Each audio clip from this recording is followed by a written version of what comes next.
वृद्धाश्रम? क्या कहा? वृद्धाश्रम? मुझे अपने कानों पर विश्वास नहीं हो रहा है। तुम वृद्धाश्रम होकर आई हो? और हाँ, माँ बाबूजी को अब वहीं रहना होगा। तुमने ये फैसला अकेले कैसे ले लिया? वो मेरे माँ बाबूजी हैं, मेरे ही साथ रहेंगे। धीरज चीख कर बोला। तुम्हारे माँ बाबूजी हैं तो तुम ही सेवा करो। तुम तो चले जाते हो, पूरे दिन झेलना तो मुझे ही पड़ता है। कभी चाय बना दो, कभी दवाई दे दो। बाबूजी से रोटी खाई नहीं जाती, उनके लिए खिचड़ी बनाओ। माँ कम मसाले का खाना खाती हैं तो तुम्हें तेज मसाले। इतने सारे बर्तन अलग से निकल आते हैं, इनको ही घिसते रहो। मेरी जिंदगी तो ऐसे ही निकल जाएगी। पड़ोस की औरतों को देखो, साथ में तैयार होकर घूमने जाती हैं, सिनेमा देखती हैं, पार्टी करती हैं। मैं तो दिन भर इन दोनों की सेवा में लगी रहती हूँ, पल भर को भी आराम नहीं। तुम सेवा करो तो पता चले। दोनों दिन भर कितना नचा देते हैं, मेरा सर अलग से दुखने लगता है। वृद्धाश्रम छोड़ने में आखिर बुराई क्या है? यहाँ भी क्या करते हैं दोनों दिन भर? पड़े रहते हैं, मुफ्त की रोटियां ही तो तोड़ते हैं। ज्योति और भी चिल्लाकर बोली, ताकि उन्हें सुनाई दे दे। वहाँ रहेंगे तो उनके जैसे और भी लोग होंगे, जिससे उनका मन लगा रहेगा। कम से कम मुझे दिन भर ये तो नहीं कहेंगे, बहू खाने को दे दो, बहू चाय दे दो, बहू कितना बजा है, बहू इधर आ कहकर ज़्यादा परेशान तो नहीं करेंगे। जैसे यहाँ बैठे रहते हैं वैसे ही वहाँ वृद्धाश्रम में भी बैठे रहेंगे।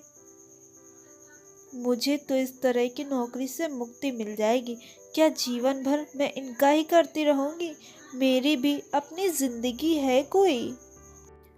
ज्योति की बातें पूरे घर में गूंज रही थी। वो अपने संस्कार भी भूल बैठी थी। उस पर एक ही धुन सवार थी। किसी भी तरह वो अपने सास ससुर को वृद्धाश्रम भेजकर मुक्ति पाले और अपनी जिंदगी मजे से जिए। माँ बाबूजी ने एक एक बात सुन ली थी। धीरज शर्म के मारे आंखें नहीं उठा पा रहा था। अपने ही माँ बाबूजी को वृद्धाश्रम कैसे छोड़ाए? जिन उंगलियों को पकड़कर चलना सीखा था, जिस माँ की आंचल की छांव में बचपन बीता, उसी माँ को वृद्धाश्रम आखिर कैसे छोड़ाए? धीरज अपने माँ बाबूजी की इकलौती संतान थी। उसकी नौकरी एक अच्छे कंपनी में लग गई थी। वो अपने माँ बाबूजी के हर सपने को पूरा करना चाहता था। धीरज की नौकरी लगते ही उसके रिश्ते की बातें होने लगी। ज्योति के पापा और बाबूजी के गांव के ही निकले और बाबूजी ने रिश्ता तय भी कर दिया। बाबूजी, अभी मैं शादी नहीं करना चाहता हूँ, कुछ साल अच्छे से कमा लूँ ताकि हर जिम्मेदारी मैं अच्छे से निभा सकूँ। बेटा, हमारी भी उम्र ढल रही है, हम तेरी शादी कर दे, तेरी संतान का मुंह देख ले, पता नहीं कब बुलावा आ जाए। आखिरकार धीरज शादी के लिए तैयार हो गया। ज्योति भी हजारों सपने लिए ससुराल में आई। ज्योति ने अपने गुण से सबका दिल जीत लिया। वो भी मन से माँ बाबूजी की सेवा करती। पहले तो उसे सब अच्छा लगता, धीरे धीरे वो रोज के कामों से ऊब गई। अभी नई नई शादी हुई थी और घर की सारी जिम्मेदारी उस पर आ गई। उसका भी घूमने का मन करता था, मूवी देखने जाने का मन करता था। अब ज्योति को अपने सास ससुर के साथ रहना अच्छा नहीं लगता था। मेरे मायके में मामा के लड़के की शादी है, मुझे वहाँ 4 दिन पहले से ही जाना है। अरे, इतने दिन पहले से जाओगी तो फिर घर कौन संभालेगा? ज्योति कुछ सुनने को तैयार ही नहीं थी। वो शादी में जाने के लिए पैकिंग करने लगी। माँ ने उसे शांत रहने को कहा। ज्योति जब से शादी से लौटी है तब से उसके दिमाग में वृद्धाश्रम का फितूर चढ़ा हुआ है। अब वो एक ही जिद लेकर बैठी है, माँ बाबूजी को वृद्धाश्रम भेज दो तुमसे काम नहीं होता तो मत करो, तुमसे काम नहीं होता तो मत करो। मैं इनकी सेवा के लिए एक नौकर रख लूँगा। अच्छा, पैसे क्या पेड़ पर उगते हैं? खाने पीने का खर्च, दवाइयों का खर्च और अब नौकरों का खर्च।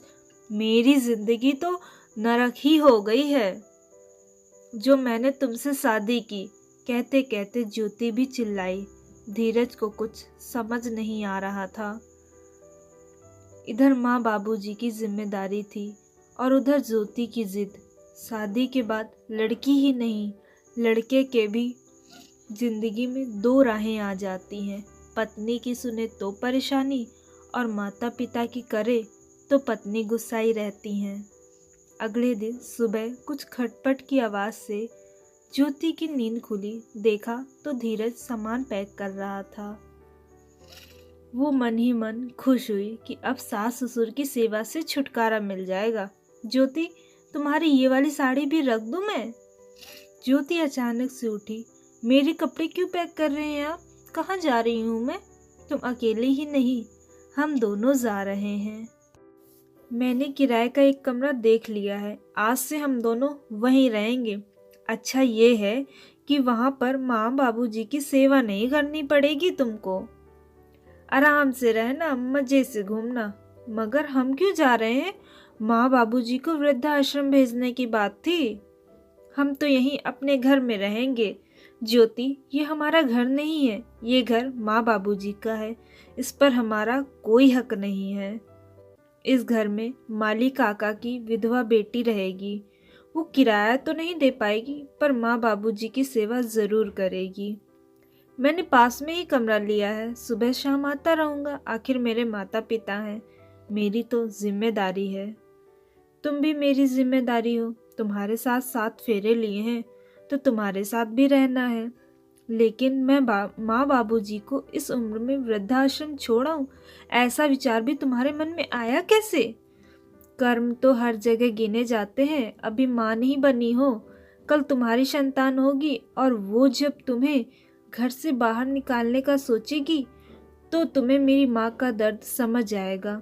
उन्हें इसी उम्र में बच्चे की सहारे की ज़रूरत होती है और तुम जैसी बहुएं उन्हें वृद्धाश्रम पहुंचाकर ही दम लेती हो। ज्योति को अपनी गलतियों का एहसास हुआ। उसने अपने सास ससुर से माफ़ी भी मांगी। उन्होंने रुकने को भी कहा पर धीरज ना पिघला। बड़े से घर को छोड़कर उसे छोटे से कमरे में रहना पड़ा। ज्योति अब पहले से समझदार हो गई थी। उसने कई बार अपने सास ससुर से माफ़ी मांगी और धीरज से कहकर फिर अपने घर आ गई। कुछ समय बाद माँ बाबूजी भी चल बसे। उनकी सेवा ना करने का, वृद्धाश्रम भेजने का पश्चाताप उसे सदैव रहता। समय के साथ वो भूलने लगी। उसने 2 बच्चों को जन्म दिया। बच्चे बड़े हो गए। एक बेटा डॉक्टर बन गया, दूसरा बेटा इंजीनियर। बच्चों की शादी हो गई, घर में बहुएं आ गई। हर त्योहार सारा परिवार साथ ही मनाता था। एक दिन अचानक धीरज को हार्ट अटैक आया और वो ज्योति को हमेशा के लिए छोड़कर चले गए। अब ज्योति अकेली रह गई। बेटे माँ को साथ ले जाना चाहते थे पर वो उस घर में अपने पति के यादों के साथ रहना चाहती थी। कुछ सालों बाद ज्योति जी के हाथ पैर भी जवाब देने लगे तो बेटों ने उन्हें अपने साथ रहने को बोला तो वो मान गई। अब इस उम्र में उनसे अकेला नहीं रहा जा रहा था। तभी कमरों से आती आवाज़ों ने उन्हें सन्न कर दिया। आपको सेवा करनी हो तो करो, मुझसे कोई उम्मीद मत करना। मैं अपनी नौकरी संभालूंगी या अपना घर? ऊपर से इन्हें घर ले आओगे तो उनकी सेवा कौन करेगा? मैं किसी बंधन में नहीं बंधना चाहती, मेरी भी अपनी जिंदगी है। तभी दूसरी बहू की आवाज सुनाई दी, हम इन्हें वृद्धाश्रम भेज देते हैं, वैसे भी घर पर रहकर क्या करेंगी? ज्योति की आंखें भर आईं। आज वो अपनी सास का दर्द महसूस कर रही थी। आज वो अपने पति की तरह अपने बेटों की लाचारी को महसूस कर रही थी। कर्म लौटकर जरूर आते हैं, उसने अपने बेटों को समझाया और वृद्धाश्रम चली गई।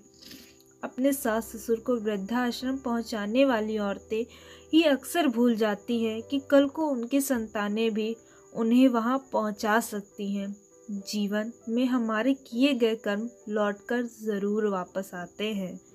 अगर आप लोगों को हमारी ये वीडियो अच्छी लगी हो तो इस वीडियो को लाइक करिएगा, शेयर करिएगा और हमारे चैनल को सब्सक्राइब करना बिल्कुल मत भूलिएगा।